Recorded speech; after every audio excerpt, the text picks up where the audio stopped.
Lecture de la lettre aux Hébreux. Ce n'est pas à des anges que Dieu a soumis le monde à venir dont nous parlons. Un psaume l'atteste en disant: Qu'est-ce que l'homme pour que tu penses à lui, le fils d'un homme que tu en prennes souci? Tu l'as abaissé un peu au-dessous des anges, tu l'as couronné de gloire et d'honneur, tu as mis sous ses pieds toutes choses. Quand Dieu lui a tout soumis, il n'a rien exclu de cette soumission. Maintenant, nous ne voyons pas encore que tout lui soit soumis. Mais Jésus, qui a été abaissé un peu au-dessous des anges, nous le voyons couronné de gloire et d'honneur à cause de sa passion et de sa mort. Si donc il a fait l'expérience de la mort, c'est par grâce de Dieu au profit de tous. Celui pour qui et par qui tout existe voulait conduire une multitude de fils jusqu'à la gloire. C'est pourquoi il convenait qu'il mène à sa perfection par des souffrances celui qui est à l'origine de leur salut. Car celui qui sanctifie et ceux qui sont sanctifiés doivent tous avoir même origine. Pour cette raison, Jésus n'a pas honte de les appeler ses frères quand il dit: Je proclamerai ton nom devant mes frères, je chanterai en pleine assemblée. Parole du Seigneur. Nous rendons grâce à Dieu. Tu établis ton Fils sur les œuvres de tes mains.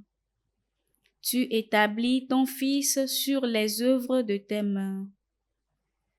Ô Seigneur notre Dieu, qu'il est grand ton nom par toute la terre.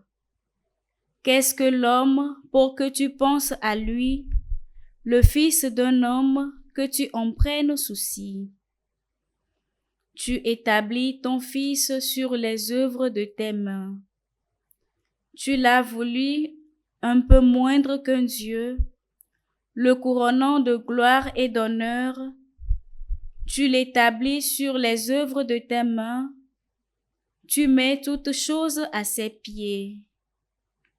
Tu établis ton Fils sur les œuvres de tes mains. Les troupeaux de bœufs et de brebis, et même les bêtes sauvages, les oiseaux du ciel et les poissons de la mer, tout ce qui va son chemin dans les eaux. Tu établis ton Fils sur les œuvres de tes mains.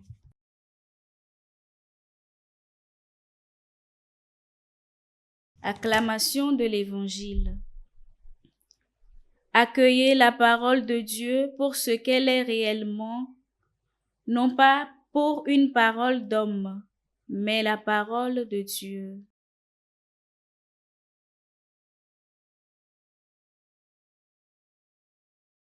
Évangile de Jésus-Christ selon saint Marc.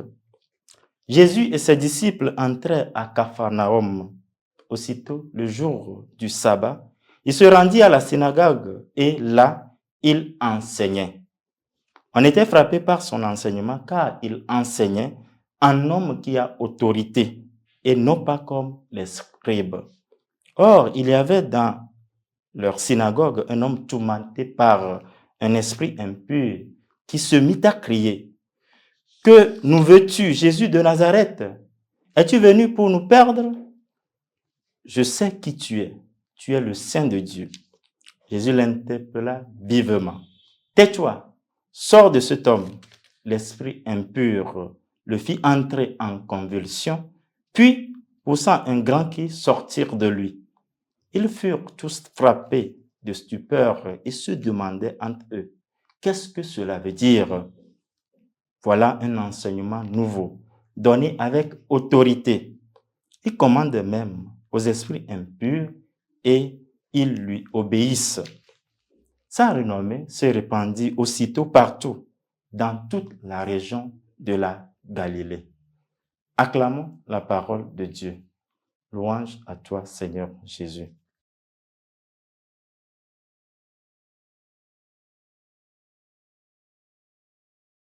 Nous sommes au mardi 14 janvier 2025, dans la première semaine du temps ordinaire année C. Placé au début du ministère du Christ, l'Évangile nous montre la puissance de la prédication du Christ dans la synagogue, son exorcisme du possédé et enfin son pouvoir sur les esprits impurs. À sa prédication à la synagogue de Capharnaüm, son auditoire s'interroge sur l'autorité et la nouveauté de son enseignement qui dépasse celui des scribes. À la différence des scribes, le Christ se montre comme un grand rhéteur, un grand enseignant qui convainc et persuade son auditeur. Ses paroles sont pleines de vigueur, de vérité, de grâce et touchaient la volonté. Par son enseignement nouveau, son autorité divine, le démon confesse son identité de saint de Dieu, c'est-à-dire du Messie. Imposant le silence, Jésus confirme son pouvoir sur l'esprit malin. Il commande même aux esprits impurs et ils lui obéissent. Si les contemporains de Jésus sont émerveillés par son enseignement avec autorité et son exorcisme par la force de son action sur les démons, nous aussi nous sommes invités à reconnaître la grandeur, la suprématie du Christ dans son action salvifique. Approchons-nous de lui pour qu'il nous purifie et nous sanctifie par sa parole transformatrice qui redonne vie et étanche notre soif du salut dans l'humilité et dans l'écoute de sa parole véritable. Au nom du Père et du Fils et du Saint-Esprit. Amen.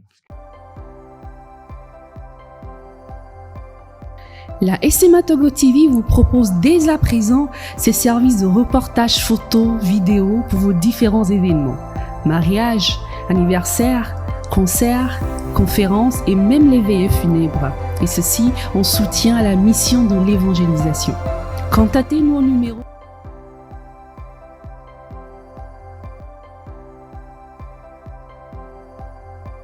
ou par email media@smatogo.com. SMA Togo TV, la première chaîne missionnaire.